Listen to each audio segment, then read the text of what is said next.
जैसे जब हम बहुत से साथी हैं जो जब पढ़ते हैं तो क्या होता है कि असंतोष उनके अंदर पैदा होता है ना, जैसे हम जो लिख रहे हैं, जी जो जी। फैक्ट बता रहे हैं, असंतोष की वजह से क्या होता है कि फिर वो उस व्यवस्था पे क्वेश्चन करते हैं, फिर वो गालियां भी देते हैं। बहुत से साथी जी हैं जी। फेसबुक पे गालियां देते हैं, या हम्म उसको हिंसा ही माना जाए, गाली भी हिंसा ही है, तो हिंसा करते हैं।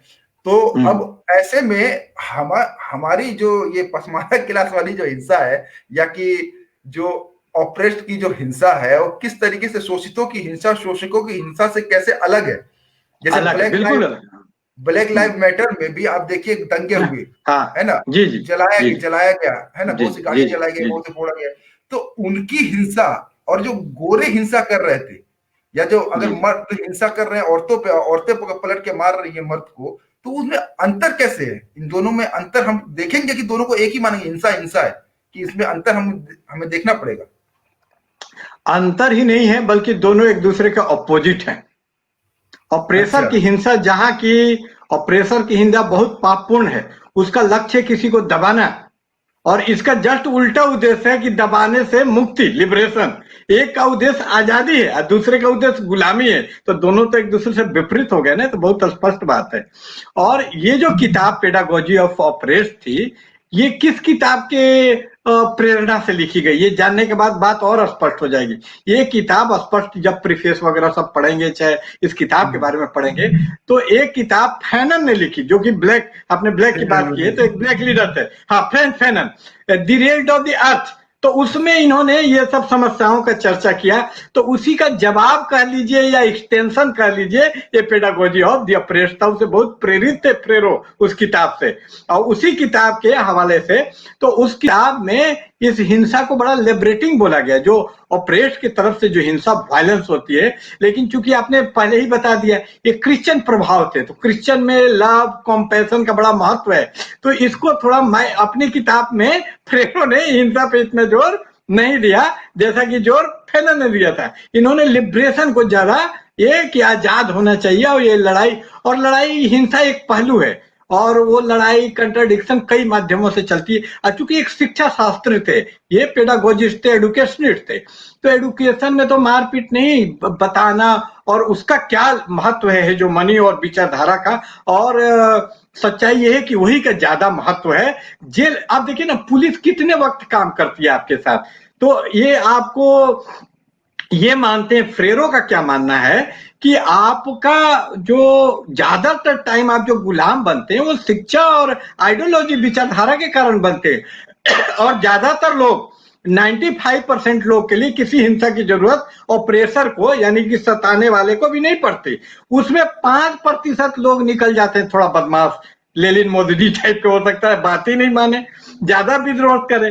ज्यादातर तो लोग गुलाम बन जाते हैं, आजादी से डरते हैं। लेकिन इसके बावजूद देखिए कि उसमें दरार, ओ, उनके शिक्षा में ही ऐसा कुछ कंट्राडिक्शन होता है कि वहीं पर मदरसे में पढ़ते हुए मशहूर आलम फलाही निकल जाते हैं। नहीं, कुछ तो कंट्राडिक्शन है। पहले क्या माना जाता था कि आइडियोलॉजी एकदम परफेक्ट चीज है, फूको वगैरह, बाद में देखा कि नहीं, वहीं पढ़ के फिर विद्रोही कैसे निकल जाते हैं, उसी जामिया में पढ़ के जामिया के विचारधारा के खिलाफ कितने छात्र निकल जाते हैं। तो इनके लिए फिर पुलिस की व्यवस्था जरूरी है, क्योंकि वहां फेल हो गया। आप देखते हैं ना, बाटा कंपनी में जूता बनता है तो कुछ मैन्युफैक्चरिंग डिफेक्ट हो जाता है कुछ जूतों में, तो उसमें कुछ लोग तो तैयार हो जाते हैं शासन के अनुरूप, एकदम सैयदवाद या शासक का जैसा चाहिए वैसा, लेकिन 5-6 लोग निकल जाते हैं गलत उनके हिसाब से, तो उनके लिए पुलिस है। इसलिए हिंसा, ऑपरेसर भी हिंसा पे इतना ज्यादा विश्वास नहीं करता है, लेकिन ऑपरेट के लिए हिंसा ज्यादा व्यापक जरूरी चीज है। इसलिए देखिएगा, ऑपरेसर जो है इतना हिंसा पे जोर नहीं देता, कभी कभार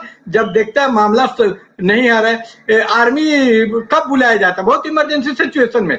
ज्यादातर शांति काल में विचारधारा, स्कूल, मंदिर, मस्जिद, ये काफी होता है आपको गुलाम बनाने के लिए। अब फिर भी नहीं, तो ऑपरेशन के हिसाब से, लेकिन हिंसा का रोल अलग हो गया कि नहीं। वहां हिंसा का रोल क्या है, जब इमरजेंसी आ जाए, ये जो टूल आइडियोलॉजिकल अपरेटस है, वैचारिक औजार जब फेल हो जाते हैं शासकों के, शोषकों के, तब वो हिंसा से काम, क्योंकि हिंसा इकोनॉमिक नहीं है, खर्चीला है। पुलिस रखना, जेल रखना ज्यादा खर्चीला है किताब और कुरान बांटने से नहीं। मदरसा पे ज्यादा खर्च है कि पुलिस पे, सेना पे कितना खर्च है। लेकिन ऑपरेस्ट ऐसा नहीं सोचता है। ऑपरेस्ट का एक लिबरेटिंग, उसमें एक मनोवैज्ञानिक भी एंगल आ जाता है कि एंगर रहता है, और उतने ज्यादा एंगर आप भाषा में नहीं व्यक्त कर सकते हैं, क्योंकि इसी किताब में लिखा हुआ है, आप पढ़िएगा, ये किताब बड़ी अच्छी है पेडागोजी की, साइलेंसिंग, एक साइलेंसिंग की कोशिश होती है, वर्ड जरूर पढ़ा होगा इस किताब में। तो साइलेंसिंग यानी, और फैजी भाई भी कल बता रहे थे कि सैयदों ने एक सिद्धांत दिया पसमानदा के बारे में कि पसमानदा जीनिया यानी चुप्पा होता है, चुप होना चाहिए, पसमानदे की जुबान नहीं होती है। उन्होंने पूरा थ्योरी दिया है कि पसमानदा बेजुबान होता है। और इधर Gayatri Devi Spivak post modern, वो भी बोलती है कि कैन सबर्टन स्पीक। तो देख रहे हैं ना, हम लोग को जुबानहीन समझा जाता है, और जुबानहीन सही बात है कि हम लोग जुबानहीन है। क्यों? हम इतनी अच्छी उर्दू नहीं जानते हैं। रोला बार्थ बोलता है कि ऑपरेसर का लैंग्वेज बड़ा आर्टिस्टिक, कलात्मक होता है। आप कोई एक सैयद का लीजिए, गालिब का, जॉन एलिया का, कितना अच्छा शेरो शायरी है। हम लोग लिखते हैं तो बड़ा लठमार लिखते हैं, नहीं तो हमारी भाषा ऐसी ये नहीं है। तो हमारे पास वो नफीस भाषा नहीं है गालिब वाली चाहे फैज वाली। तो आप समझ सकते हैं, मारना पीटना, एंगर को फिर कैसे वेंट करेंगे। तो वायलेंस हमारे लिए अपने एंगर को भी व्यक्त करने का एक सही, नहीं तो हम पागल हो जाएं। तो इस हिंसा के कई पहलू हैं जो ऑपरेस्ट के हिंसा है, एक मनोवैज्ञानिक साइकोलॉजिकल पहलू है। जी जी नहीं, इसी में थोड़ा सा ऐड ये कर रहा हूँ कि अगर हम जी जी हिंसा के रूप में देखें तो भारत जितनी विश्व की बड़ी क्रांतियां हुई है, हिंसात्मक क्रांति, जैसे इसके बाद दुनिया बदली है, तो वो भी तो शोषितों की हिंसा थी। मतलब फ्रांस की क्रांति, रूस की क्रांति, है ना, इसको भी तो हम ऐसे ही देखेंगे ना कि अगर हिंसा, जी जी जी इनकी हिंसा खराब थी, तो फिर वो तो क्रांतियां भी खराब होनी चाहिए। हाँ, क्रांति भी खराब उसका नहीं। अंतिम परिणाम क्या होगा ये भी माने रखता है। अच्छा, ये भी एक बात और भी है कि हम ये देखते हैं